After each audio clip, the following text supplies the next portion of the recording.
প্রাণ গিয়েছে আমাদের স্বেচ্ছাসেবক দল কেন্দ্রীয় সংসদের ক্রীড়া সম্পাদক শওকত আলী দিদার ভাইয়ের।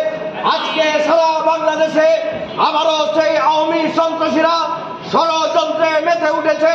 সারা বাংলাদেশে আবার ষড়যন্ত্রের চাল শুরু হয়েছে। দীর্ঘ 17 বছর এই খুনি হাসিনা সারা বাংলাদেশে ষড়যন্ত্র করে আমার ভাইদের রক্তের উপর দাঁড়িয়ে এদেশে শাসন করেছে। স্বৈরাচারী কায়দায় এদেশের জনগণ ছাত্র জনতার গণ অভ্যুত্থানের মাধ্যমে এদেশের আওয়ামী লীগ একটি দল নামক নেতা কর্মীদেরকে রেখে শেখ হাসিনা পালিয়ে যেতে বাধ্য হয়েছে। বন্ধুরা আমার, পালিয়ে থেকে এই রক্ত পিপাসু শেখ হাসিনা পাশের দেশ থেকে আবারও বাংলাদেশ নিয়ে যে ষড়যন্ত্র করছে, আমরা জাতীয়তাবাদী স্বেচ্ছাসেবক দল সহ সারা জাতীয়তাবাদী আদর্শের সকল নেতা কর্মীদেরকে সজাগ দৃষ্টি রাখার আহ্বান জানাচ্ছি। আপনারা রাজপথে অতন্ত্র প্রহরী দিবেন, যে কোনো ষড়যন্ত্র আমরা মোকাবেলা করবো। বন্ধুরা আমার, আমি আমার বক্তৃতা দীর্ঘায়িত করবো না।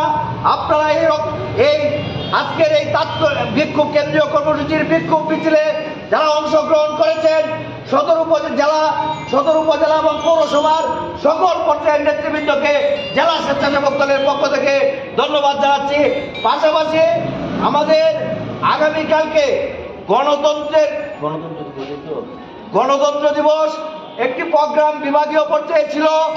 আমরা এই প্রোগ্রামটি নিয়ে জেলা বিএনপি আমাদের সাথে ওইভাবে কথা বলতে পারে নাই। একটু আগে জেলা বিএনপির আহ্বায়ক আমাকে একটা মেসেজ দিয়ে বললেন যে আগামীকালকে 11টায় ময়মনসিংহ টাউন হল থেকে র্যালি বের হবে। আমরা জাতীয়তাবাদী স্বেচ্ছাসেবক দলের সকল পর্যায়ের নেতাকর্মী আগামীকাল সকাল 11টায় ময়মনসিংহ টাউন হলে সেই জেলা বিএনপির সাথে র্যালিতে আমরা একত্রিত হয়ে গণতন্ত্র দিবসে আমরা বিভাগীয় পর্যায়ের প্রোগ্রাম, সেটা আমাদের কেন্দ্রীয় প্রোগ্রাম, আমাদের স্বেচ্ছাসেবক দলের কেন্দ্র থেকেও সেই প্রোগ্রামের ব্যাপারে নির্দেশনা আছে। আপনারা সবাই উপস্থিত থাকবেন এবং আরো যারা আছে সকলকে আপনারা এই মেসেজটা পৌঁছে দিবেন, এই আশা প্রত্যাশা ব্যক্ত করে আজকের এই বিক্ষোভ মিছিল এখানেই সমাপ্তি ঘোষণা করছি। সকলকে ধন্যবাদ।